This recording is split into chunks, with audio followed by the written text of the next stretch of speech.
As the guardian of a lineage prone to peril, Julian had considered the risks for years before finally bringing a child into his secluded mountain estate. He chose a girl. What no one had told him, however, was that the serpentine changelings could choose their form upon maturity. He only registered the catastrophic miscalculation when Silas's cold, scaled tail coiled around his waist. Silas rested his chin on Julian's shoulder, a possessive grip from behind. His vertically slit pupils were dilated with an unnerving acquisitiveness as he inquired where his guardian thought he was going. Something was deeply wrong with Silas. The boy, once so diligent and driven, who would rise before dawn to practice with his blade and pester Julian with questions about technique even during his rest, had grown quiet these past few days. He was often found listlessly draped over a chair, entirely disinterested in the world. The change was so alarming that Julian had sent an urgent, magically infused message to his old friend, Leo. He'd confessed his fear that his young ward seemed to be wasting away and asked if there was any hope. Leo, having never raised a changeling himself, paused before offering to send over a few rare bestiaries on the subject. Before Leo could finish, the sound of rustling fabric crackled through the connection. A distinct scuffle suggesting Leo had been forcefully pulled down by someone. A moment later, the link was severed, leaving Julian alone on the roof of the main house, patting his chest with a lingering sense of unease. Guardianship had always been a dangerous path, especially for those of his bloodline. 9 out of 10 of his known predecessors had met disastrous ends at the hands of their wards. He had congratulated himself on his caution. He'd taken only one, and a female at that, believing it would spare him the entanglements that had claimed his friends and ancestors. Leo and their senior, Alistair, had long since fallen into such traps. To ensure the survival of his family's unique sword style, Julian had deliberated for years before finally rescuing the small serpentine creature. He was, admittedly, a man swayed by aesthetics, and had picked the most striking one. Silas's face was a masterpiece of androgynous allure that could captivate any soul. As a juvenile, the changeling was just a slender, fragile thing that wrapped trustingly around his finger. Julian had immediately decided to make Silas his sole ward, bringing him back to the sanctuary. Silas had been an orphan, a pitifully endearing creature. On the day the child first took human form, Julian had journeyed to the nearest city and returned with a wardrobe full of dresses. A young lady ought to be dressed beautifully. Silas would sometimes complain that the dangling charms and beads on the gowns were bothersome but would always wear them with a quiet compliance. The thought that he might be inadvertently harming such a gentle and well-behaved ward was unbearable.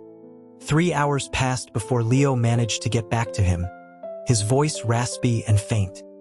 He apologized, explaining there had been a bit of a situation, and promised to send the books over immediately. Julian asked with genuine concern if he was all right. Leo, sounding as if he were gingerly rubbing his lower back, answered evasively that Julian would find out for himself one day. Julian cut the connection. He had absolutely no desire to know.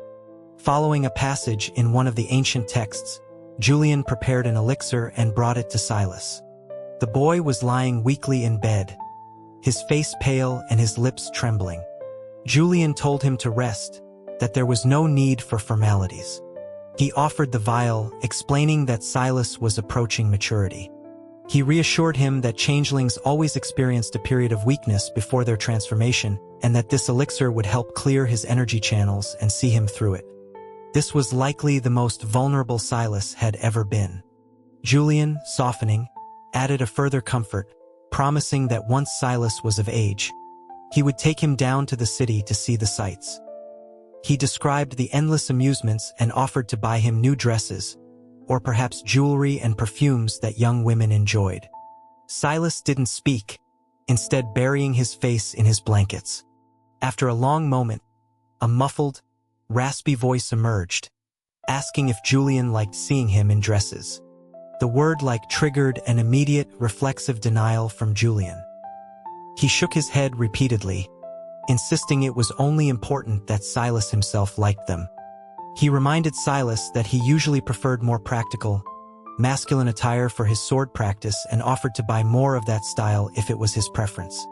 Silas consumed the elixir, and his breathing soon evened out as he drifted into a deep sleep.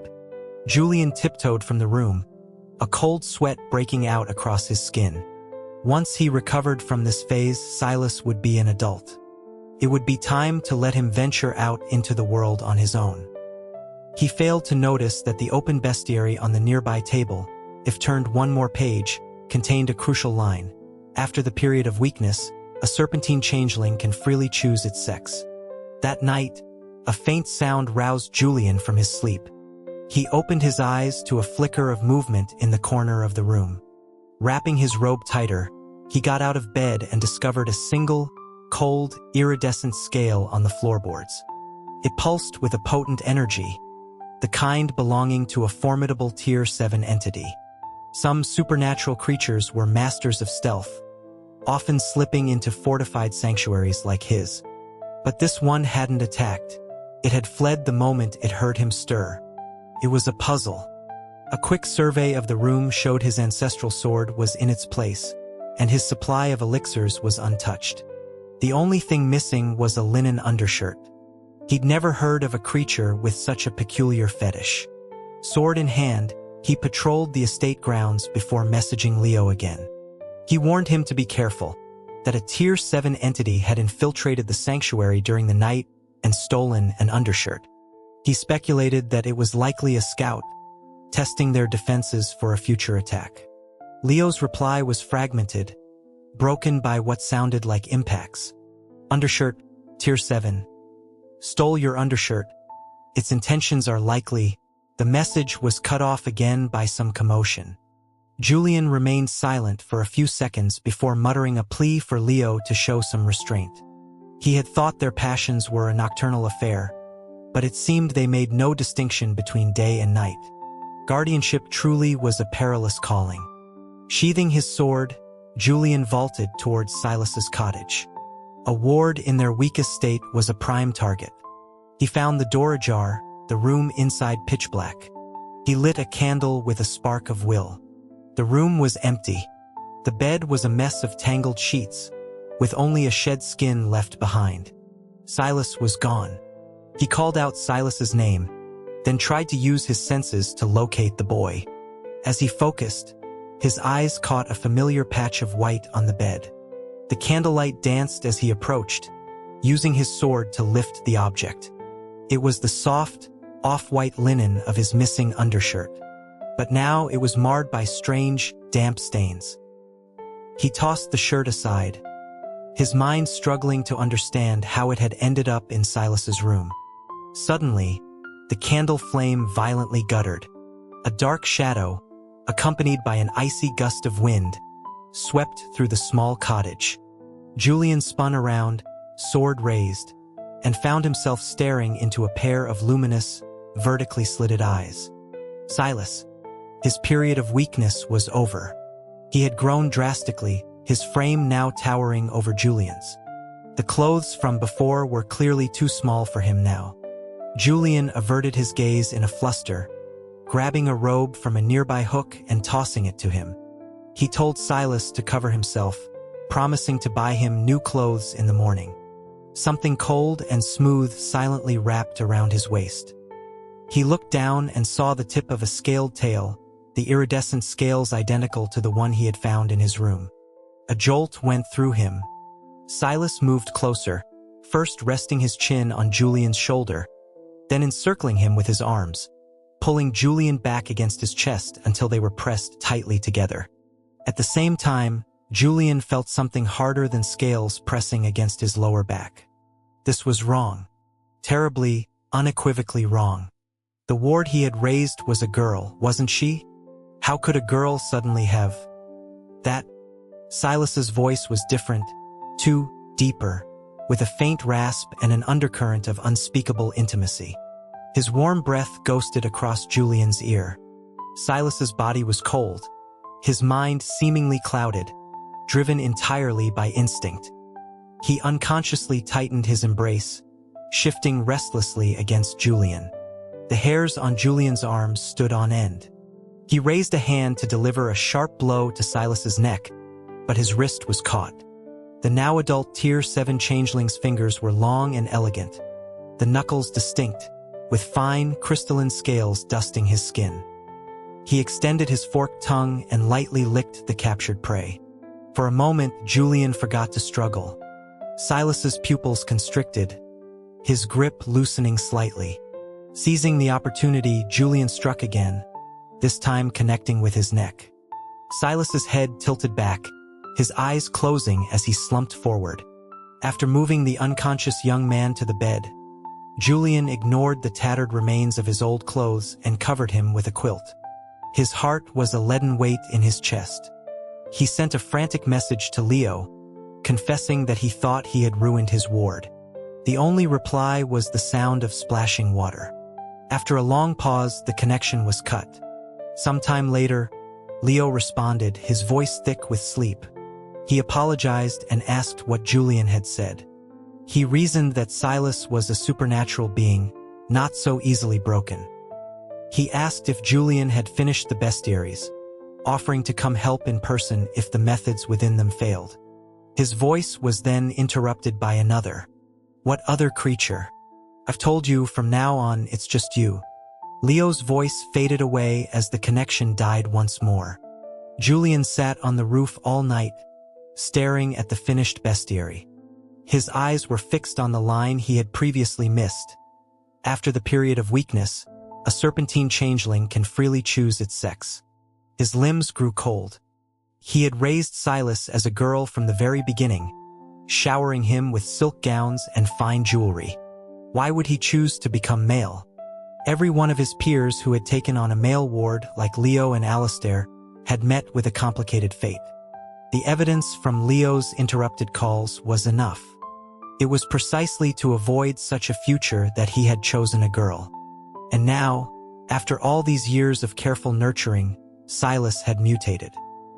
He remained on the roof until the first hint of dawn painted the horizon. The sound of movement came from behind him. He didn't turn, afraid that a single glance would weaken his resolve. He told Silas to leave. He was a Tier 7 entity now, and with the swordsmanship Julian had taught him, few would dare to cross him. The world was vast, he said, and their time as guardian and ward was over.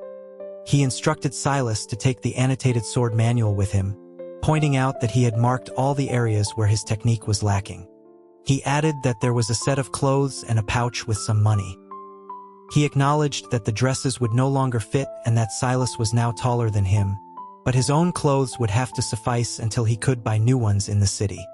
The silence behind him stretched on, making his own rambling seem all the more pathetic. He cleared his throat and turned. A single tear fell, hitting the roof tile with a soft, distinct click. The sound stopped him cold. Silas was crying.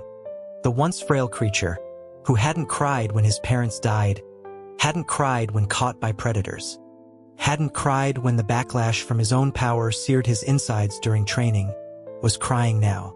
Silas looked up, his eyes shimmering with unshed tears that threatened to fall with every blink of his long lashes. His lips parted, but all that came out was a lost and helpless whisper of Julian's name. Julian was a man ruled by beauty.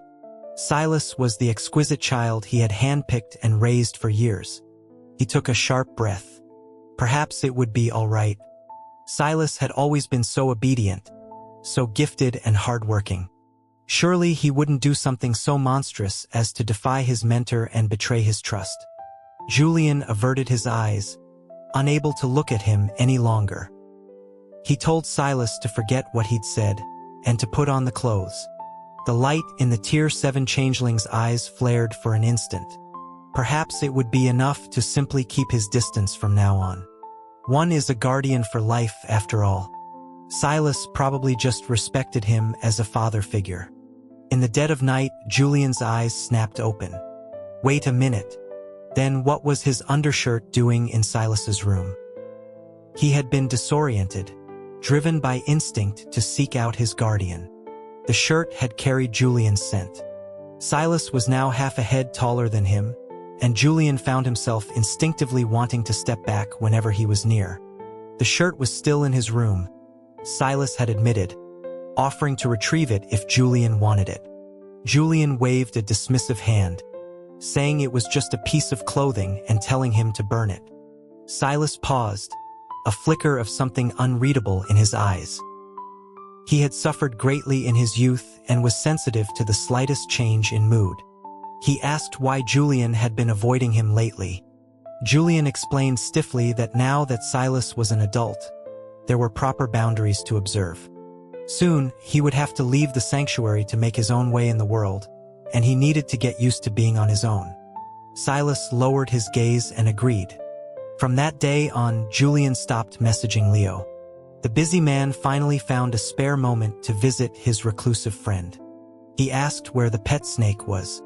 Julian's smile didn't reach his eyes as he corrected him, stating that Silas was his ward and had left on a training journey 2 weeks prior, though he was due back any day. Leo nodded knowingly, saying he understood. Wards. Beside him, Leo's companion, Ariel, a lithe fae with fox-like eyes, let out a soft laugh. His eyes darted around. He announced he was going to explore and told them to chat. Before leaving, he playfully hooked a finger in Leo's collar, purring for him to wait for his return. Once Ariel was gone, Leo heaved a long sigh of relief. He explained that it was spring, the season when the Fae grew restless for mates. Even as a powerful Tier 9 entity, Ariel was especially agitated, constantly clinging to him. Leo admitted he'd come to Julian's sanctuary for a brief respite. Otherwise, he'd be consuming calming elixirs like candy. Julian looked at his friend with sympathy. As they were finishing a cup of tea, Ariel returned. He whispered something in Leo's ear that made him blush to the roots of his hair. Julian's eyebrow twitched. Ariel explained that while wandering, he had run into Julian's little ward returning to the estate, covered in wounds. The boy had asked Ariel to keep his injuries a secret. Julian shot to his feet. Ariel casually twirled a lock of his hair, telling him not to rush. He'd given the boy one of his people's healing bombs. By now, the wounds were likely almost gone. He then suggested that since he had done Julian such a big favor, Julian owed him one in return. Julian slowly sat back down. Ariel's eyes gleamed as he remarked on the wild, untamed nature of the estate's backwoods, calling it an exciting place he had yet to experience with his companion. He cast a sultry glance at Leo.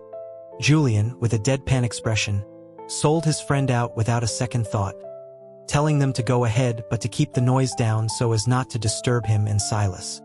Since Silas didn't want him to know about his injuries, Julian decided to feign ignorance.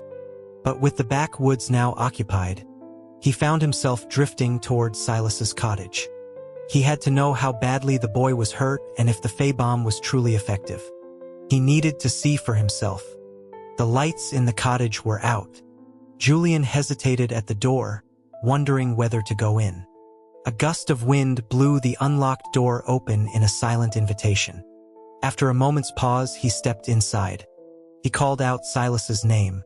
From within came the sound of labored breathing and a faint, rhythmic noise that was disturbingly familiar. He stopped, frowning. He had heard that sound before. At that moment, moonlight broke through the clouds, spilling silver across the floor.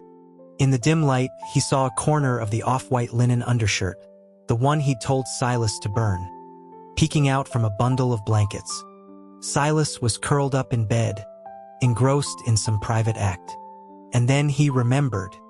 He had heard that same desperate sound filtering through his magical link to Leo. He turned to leave. With a loud bang, the door slammed shut.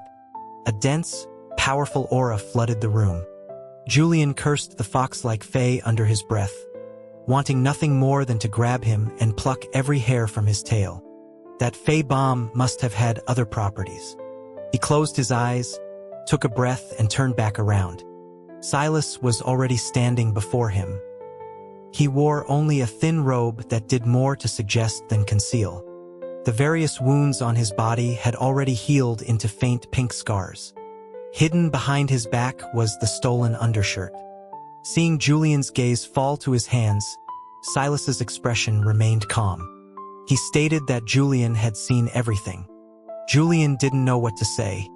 Silas elaborated, his voice flat. He had stolen his guardian's undershirt. He had been told to burn it, but had hidden it instead, and used it to pleasure himself. Not a single word was one Julian wanted to hear. Silas's eyes began to shift, the pupils elongating into vertical slits. He confessed his love for his guardian. An icy tail snaked up Julian's ankle. He wanted to possess him. Insolence. Julian's ancestral blade flew to his hand, striking the scales with a shower of sparks. He told Silas to leave the mountain now, and he could pretend he had heard nothing. His voice was glacial. From this moment on, he was not his guardian, and Silas was no longer his ward. The tip of his blade rested against Silas's throat. "Get out." Silas tilted his head down, looking at the sword point so close to his skin, and let out a soft, chilling laugh. In an instant, a gale whipped through the room. He asked if Julian truly wished to sever all ties. Julian didn't want to hurt Silas. He only wanted to extinguish this mad obsession. From now on, they would go their separate ways, strangers to one another. Since the harsh words had been spoken, he might as well be ruthless and destroy any lingering hope. He stared into those reptilian eyes and confirmed it. This was their first real confrontation since Silas's transformation. Julian held nothing back. His blade swept through the air, leaving no room for escape. Silas retreated step by step, forced to the edge of the chasm at the far end of the estate. Even in this life-or-death situation, he had the presence of mind to glance down into the abyss. Below lay the oubliette, a magical prison of 18 layers from which there was no return. Since its creation, Julian and Leo had only ever managed to force one creature into it, a malevolent Tier 9 entity. It was said that any being trapped inside would suffer an eternity of torment, unable to live and unable to die. On the very first day he had brought Silas home, Julian had carried the tiny snake, still wrapped around his finger, to this spot. He had warned the small creature that this was the one place on the estate he must never go. The little tail had tightened around his finger in understanding. Now the wind howled around them. Silas's old wounds had been torn open, and new ones from Julian's blade refused to heal. He dropped his own shattered sword to the ground. It was a gift from Julian on the day he first took human form, a blade Silas had cherished and cared for a century, nearly nurturing it into a sentient spirit of its own. Now it was just lusterless, broken metal. Julian clasped his hands behind his back to hide their trembling. He gave Silas a choice: jump or get off his mountain. From the chasm below, the agonized roars of the trapped Tier 9 entity echoed upwards, each cry louder than the last. He was certain Silas understood the implication. But Silas, his lips stained with blood, gave a brilliant, devastating smile. His luminous, reptilian eyes held Julian's for one last moment. Then Silas spread his arms and leaped into the void. Julian screamed his name. He woke with a jolt. Leo, fresh from a bath, was knocking on his door. He asked if he'd had the dream again. In the 3 years since Silas had fallen, Julian was plagued by recurring dreams. Sometimes he dreamed of a young Silas in the beautiful dresses he'd bought, expressionlessly removing the jewelry from his hair. Sometimes he dreamed they were sitting together on the roof, watching the distant city lights in comfortable silence. And sometimes he dreamed of a pitch-black room and a cold, scaled tail slowly coiling around his waist. Silas's cottage was empty. Leo and Ariel had, with their typical lack of ceremony, moved into the sanctuary. They called it a temporary stay, but 3 years had passed and they showed no signs of leaving, having explored every corner of the estate. Leo advised him to take on another ward. He said that he and Ariel worried about Julian being alone, and besides, was he really content to let his unique swordsmanship die with him? He clapped a hand on Julian's shoulder, telling him that these things weren't so uncommon. He even offered to poach a promising student from a neighboring order of Stoic mages. Took Julian a long moment to respond. He refused, admitting that what had happened to Silas was his fault too. He hadn't raised him properly, allowing such inappropriate feelings to develop. Leo pressed, asking if Julian was haunted by the event or by him.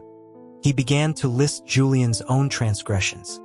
On that day, when he and Ariel had rushed to the chasm, they found Julian trying to jump in after Silas, willing to throw his own life away to save him. If they hadn't caught him, he would be... Leo clicked his tongue. For the past 3 years, any rare elixir or herb Julian acquired, he would toss into the chasm, hoping it would somehow make Silas's existence less torturous. Julian cut him off, saying he was just assuaged by guilt. Leo sighed and gave up, saying Ariel was waiting for him. In 2 weeks, the Labyrinth of Echoes, a mythical place that appeared only once a century, would open. It was filled with priceless treasures. Silas's shattered sword had been forged from a piece of 1,000-year-old obsidian Julian had retrieved from the labyrinth on a previous visit. This time, he intended to find another piece to repair it. Since he was awake now, Julian dressed and climbed onto the roof. It was his favorite spot. From there, he could see the city lights spread out below, merging with the starry sky. He closed his eyes, and when he opened them again, he had stepped into a void. Silas was standing there, silent. Julian walked forward, thinking to himself that it was another dream. 3 years had passed. Silas might have changed completely, or he might be just like this, the same as in his dreams, only with a colder aura. The Silas in his dreams rarely spoke, so Julian began to ramble as he often did. He tried to remember where he had left off in his last one-sided conversation. He recalled the Tier 9 beast trapped in the oubliette, seemingly invincible. It had taken both him and Leo a great deal of effort to force it down there. But, he advised the dream Silas, if you aim for a spot 3 inches above its brow, you can subdue it with less effort. He mentioned the broken sword, saying he had sealed what remained of its energy and would repair it with obsidian from the labyrinth before tossing it down. He mused that he didn't know if that was a good or bad thing, as someone else might find it. He mentioned that Leo and Ariel were living in Silas's old cottage now, but assured him he had packed away all his belongings safely in a chest. The Silas opposite him trembled slightly. He asked if Julian had packed away the undershirt, too. Julian froze, a hot flush creeping up his neck. He stammered that of course not, such a thing had been turned to ash long ago. He wondered aloud why the Silas in his dream could suddenly talk like this. Silas took a few steps forward. He seemed to be smiling, but as he drew closer, Julian saw there was no mirth in his eyes. He asked if Julian dreamed of him often. A serpent's tail silently coiled around him. This tail felt different from the ones in his dreams. The scales were dense with power, radiating a palpable chill. Silas moved behind him, his voice a low whisper in his ear. His nightmares and his fantasies, he murmured, all wore Julian's face. Julian's eyes flew open. The sharp night wind whipped through his hair. He was still on the roof. It had just been a dream. But as he looked down, he saw a single energy-laced scale lying beside him. He snatched it, following its powerful signature through the woods. It was the energy of a Tier 9 entity, and it was the energy of his long-lost ward. The trail led him back to the chasm. Silas was sitting on the edge, moonlight making him look even more beautiful than in daylight. As he matured, his features had become even more striking. As if sensing Julian's gaze, he turned and offered a faint smile. He greeted him, then corrected himself. He said they had already severed their ties, so he shouldn't call him guardian. He stood, his dark robes pooling on the ground. Julian heard him speak his full name, enunciated clearly, Julian Thorne. Tier 9 entities were exceedingly rare. In 3 years, Silas had become one. Julian's first thought was not fear, but relief. The person who had tormented his dreams for so long was now standing before him. Silas asked why he wasn't speaking. His luminous eyes were fixed on Julian. He mused that Julian never thought he would be able to escape the oubliette. He moved in a swirl of cold air, circling behind him. The coiled blade at Julian's waist hummed with tension. Julian looked down, silent. Silas continued, his voice low, asking if the reason Julian hadn't taken another ward was because he was afraid of a repeat. Another student falling in love with his guardian. But, he whispered, Julian should have known the day he faltered and tried to let him go free. He would rather die than ever let him go. He gently rested his chin on Julian's shoulder in a gesture of deep affection. Julian's own blade instinctively recoiled from the overwhelming aura. Julian closed his eyes and sighed. Silas had gotten taller again and thinner. The fragile little serpent he'd held in his palm had truly grown up. The chasm between Tier 7 and Tier 9 was a nearly impossible one to cross. Countless beings spent their entire existence striving for Tier 7. The oubliette was filled with the most depraved and powerful Tier 9 entities. For a Tier 7 Silas to be thrown in there was like an ant facing a tidal wave. Silas grabbed his shoulders and spun him around, searching his eyes for any sign of deception. After a long moment, his hands slid down Julian's arms and seized his wrist, pressing it against his own abdomen, directly over his core. It was his vital point. Julian started to speak, but the word was caught in his throat. Silas leaned down and covered his mouth with his own. It was less a kiss and more a collision of opposing forces, magical and mundane. Silas bit his lower lip, drawing blood. Julian struggled, but his hand was pressed against Silas's core, and he was trapped. A slight increase in pressure could shatter it, leaving Silas utterly powerless. Silas let out a soft laugh. He guided Julian's hand lower, to a place that was even more feverishly hot. He was mad. Silas was truly insane. At the last second, the blade at Julian's waist shot out, separating them. Silas's robe had fallen open. He tilted his head, wiping the blood from his lips with the back of his hand. His palm came away sticky and red. Julian looked down and saw that the ground where Silas's dark robe had trailed was stained with a path of blood. He realized Silas was injured. No wonder his aura was so potent. The core of a Tier 9 entity was a treasure beyond measure, even more so if the entity was wounded. Every order in the land would be hunting him. Silas followed his gaze, dismissing the injury as minor and worth the price. This madman. If they didn't leave now, they would be surrounded. Julian gritted his teeth, and with a sweep of his own sword, he dispersed the lingering aura and pulled Silas away into the shadows. With Leo and Ariel occupying Silas's old cottage and their unpredictable schedule, Julian hesitated before bringing the wounded Tier 9 entity back to his own quarters. Silas's injuries were severe, including a deep gash across his torso that had narrowly missed his core, yet he remained silent as if he felt nothing. After Julian cleaned and dressed the wound, he gave him an elixir and a set of his old clothes. He told Silas to take the bed and said he would rest elsewhere. Julian went back to the roof. It was noon before Leo and Ariel emerged. Julian didn't believe for a second they hadn't sensed the surge of power the previous night. Leo was smiling. He asked if Julian had a guest. Julian replied that it was more like a debt collector. Ariel, however, glanced towards the chasm with a flicker of apprehension. He admitted that even with his power, descending into the oubliette would be a near-death experience. How had Silas survived as a mere Tier 7? Not only had Silas survived, but he had escaped, albeit barely alive. And even on the brink of death, he'd had the energy to invade his dreams and Julian closed his eyes, pushing the memory away.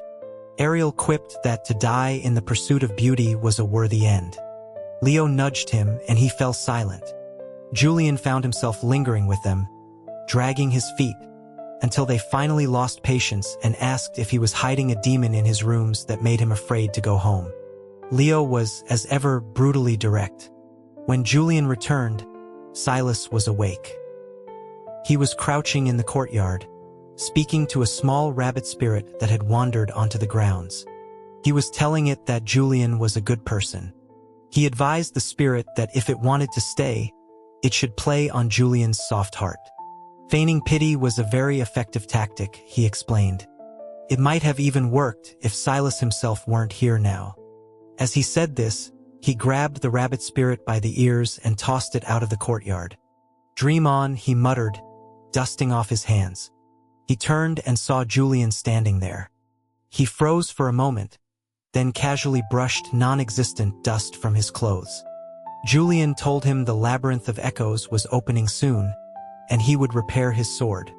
He didn't finish the thought, but he knew Silas would understand. Then their debts to each other would be settled. Silas was quiet for a moment. He didn't make any wild declarations of love or refusal to leave. Instead, he simply said he would go with him. The last time Julian had entered the labyrinth was 700 years ago. It was a place of endless illusions, said to reflect the deepest fears of anyone who entered. He had seen its tricks many times before. It was Silas's first time, yet he broke free from the illusion with shocking speed. He caught a strand of Julian's hair, holding it to his nose. The Julian in the illusion, he remarked, was nothing like the real one. Julian didn't respond, letting him hold the strand of hair. Soon, Silas was drawn into Julian's own personal illusion. Julian's father had been the most powerful figure of his generation. The day he glimpsed the fabric of fate, he had staggered back to his study and scrawled a single word on the wall. Scripted. He claimed that mortals, no matter how powerful they became, could never be gods, because they were nothing more than insignificant lines of text written by a divine author. Everything was destiny. He accepted his fate, accepted that he was a character in a tragic romance, that every ward he took would desire him, and every person he saved would become obsessed with him. He went from struggling against it to numbness to a grim acceptance. Until one day, a ward asked him to bear his child. That was how Julian had been conceived. From his earliest memories, his father never taught him magic, never let him practice with a sword. Before he left, he handed Julian his own ancestral blade. He told him to do whatever he wanted with his life, because he was going to do what he wanted with his. He then slaughtered all of his obsessed wards and took his own life on the edge of the chasm. From that day on, not even the gods could control his destiny. Julian knew that Alistair and his partner were genuinely in love, and that Leo and Ariel had overcome great hardships to be together. But he felt trapped by the word his father had written. He was terrified that he was just a puppet, walking a path laid out for him. Leo knew of his nightmare and always urged him to follow his heart, but that was easier said than done. After navigating the illusion, Julian found the obsidian he needed. He turned to leave, but Silas was still standing there, seemingly lost in the vision. Julian found it amusing. It was his illusion, so why did Silas look so affected? He told him the labyrinth only appears once a century, and he wouldn't stop him if he wished to stay. Silas followed him out. Just as they were about to exit, the silent Tier 9 entity finally spoke. He said that he loved Julian Thorne. It had nothing to do with gods or fate or any grand design. It was simply because he was him. A blinding white light flashed before them. The labyrinth was closing. In the final, disorienting moment, Julian heard Silas's last question. If from the very beginning he had not been his ward, would they have had a chance? That tiny, vulnerable serpent he had chosen himself. A tremor went through his heart. Though he knew Silas couldn't hear him, he whispered his answer. Yes. Leo and Ariel were waiting for them at the exit. Silas emerged first and walked away without a backward glance. Leo asked what was wrong now. Julian lowered his eyes and said it was nothing. Leo scoffed, saying he and Ariel had heard it all. That little ward of his had asked if they'd have had a chance if he wasn't his student. He reminded Julian that he was the one who picked the little creature out from a whole batch of oddities, saying it was the most beautiful, the most obedient, the most hardworking, the one that pleased his eye. With him around Julian day after day, Leo had known he wouldn't be able to resist. Ariel gave Leo a look and told him to be quiet. He then addressed Julian directly. He said they had all seen his illusion, and he understood what Julian truly feared. He feared that his affection for another, or theirs for him, was just another line in a pre-written script. He was afraid of repeating his father's path, so he refused to take wards, refused to leave the mountain, trapping himself in a cocoon of his own making. Ariel urged him to ask his own heart. Was it so important whether Silas was his ward or not? Was he falling in love with his ward, or was he falling in love with Silas? The simple questions struck Julian to his core. He used the 1,000-year-old obsidian to mend the shattered sword. The faint residual energy within it swirled around his fingers, a coaxing, familiar gesture, like a small serpent. He had been the one to break it, yet here it was, forgiving and eager. The sword was just like its master. He murmured that its master would be back soon. He didn't know where Silas had gone after leaving the labyrinth, but he knew he would return. Silas returned late one night. Julian was mating when a foreign energy signature materialized in his room. The newly repaired sword hummed and flew towards it affectionately. Silas's robes were once again stained with blood. He flicked the sword's blade, and it retreated sulkily to its stand. His eyes met Julian's. He said calmly that he didn't believe in gods, only in himself. Silas had gone back into the oubliette. He had spent 3 years escaping that hell, and now he had returned just to interrogate a specific Tier 9 entity. A maddened oracle said to grant a glimpse of heaven's secrets to those who fought it. Julian asked what he had seen. Silas told him their fates were in their own hands. The so-called glimpse of destiny was a trap. To believe in it was to be shackled by it, unable to break free. Like a beast that remains in its pen even after the gate is opened, held by an invisible chain around its heart. A person's fate, he insisted, was their own. Love and hate, joy and sorrow were all his to choose. Why should he trap himself? His old wounds hadn't fully healed, and now they were layered with new ones. Julian cleaned the injuries and left him an elixir.